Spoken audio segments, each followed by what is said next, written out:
working on issues related to the green economy and working from outside rather than from inside, number one. Number two, I've established with my good friend Ghassan Aidi, the president of the International Hotel and Restaurant Association, a foundation whose purpose is to advance tourism within the framework of the green economy. We use the buzzword sustainable tourism mobility and smart tourism, clean, green, ethical and quality.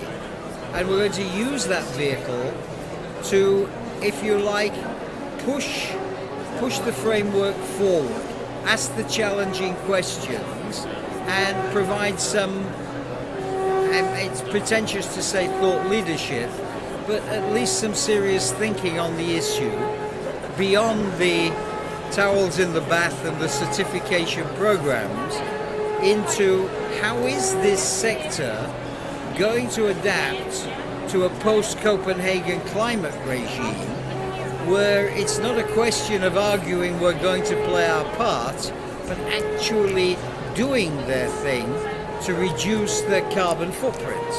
So that's the second thing I'm going to do. The third thing is I'm going to move back to Brussels.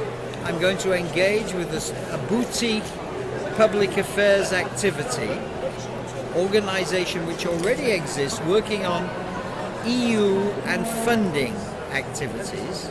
And I'm going to put a tourism dimension into their business which until now has not had it. And last but not least, I'm going to focus on China, because I believe China is really the next frontier in tourism. It's going to be the biggest inbound and outbound market by 2020, if not before. And I have a huge admiration for the way that country has thought through the development of its tourism and how it's using tourism almost as a model for stimulus programs. And I'm going to work to see if it can become a model for transformation in the green economy. So it's not retirement. No, not retirement as well. It's a massive list of things to do. To recap, where do you think we are now in this movement towards the green economy in the tourism industry? At the very, very, very beginning moment. All the past is prologue. We were not fast to embrace the green movement. We were not the first to look at corporate social responsibility, maybe because we weren't the worst offenders. But be it as it may, we're finally caught up to where the rest of industry is, and we are going to have to do a lot of changing if we really want to do, as many people say, play a leadership role in this green economy transformation. I've heard you say that it is a long haul and that there's many years to go with the green economy. Now, one thing that we've noticed this last year is the fact that the major operators, the major people in the business are gradually moving towards greening up their acts. But of course that leaves the rest of the travel industry still at the beginning stages. How do you think that the smaller operators can actually deal with that? Let me answer that with the three questions that you kind of posed. First of all, it will be a long haul because the concept of change to a low carbon economy is not just for the sake of going to a low carbon economy.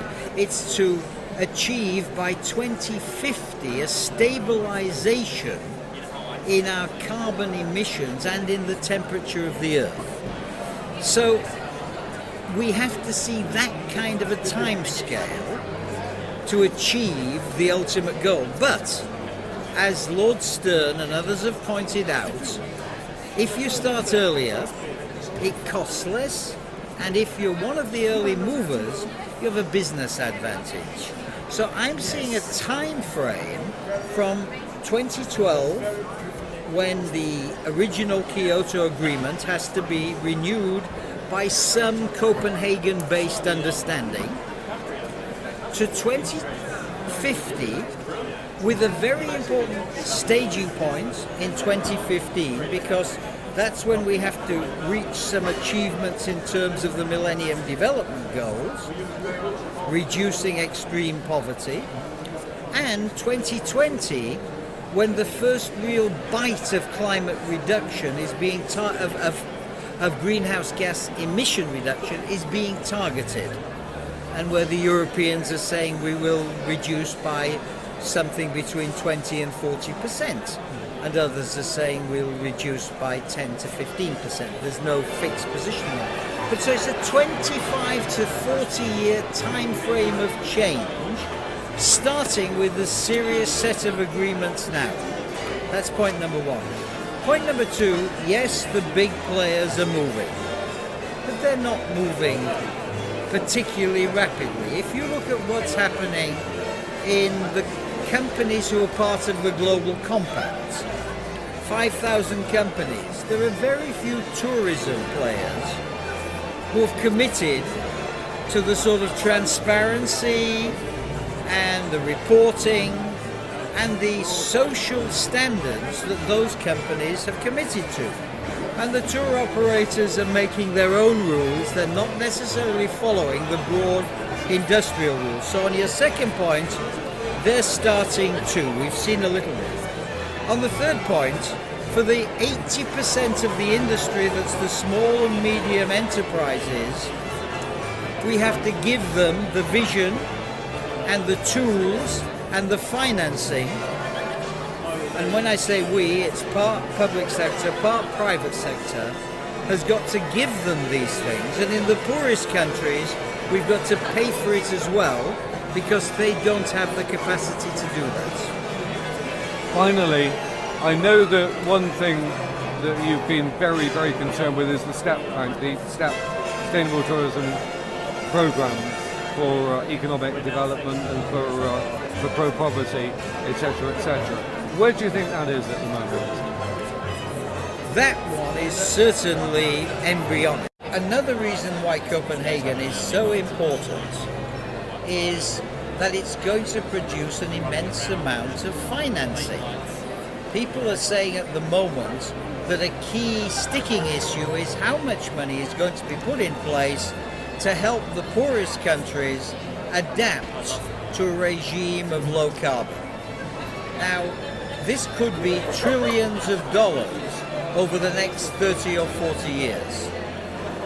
There's also funds coming out of the Doha Development Round, which is going to go to help small and poor countries become more effective in the world trading regime and more competitive. Well, if you put tourism into play, all of those poor countries have tourism as their key export, and it's an export where they have comparative advantage, because the kind of tourism people want is the undeveloped tourism, ecotourism, but it's the kind of tourism that they already have in abundance. And they are, for the first time, given an export in the services sector. The poor countries don't all have Silicon Valleys, they all have tourism. So that funding is what we should be setting our sights on. And if they get that funding, they'll have a market-related process for reducing poverty. And the most beautiful thing about tourism, as we all know, is the market comes to you. You put your pristine product up on an internet system, and the market, ideally looking now at a new kind of ecotourism, comes to you and you direct it around your country, takes money out of its pockets and it drops it in the community. There isn't another system which is so effective at moving the foreign exchange from the rich countries to the poor countries. I think that's amazing.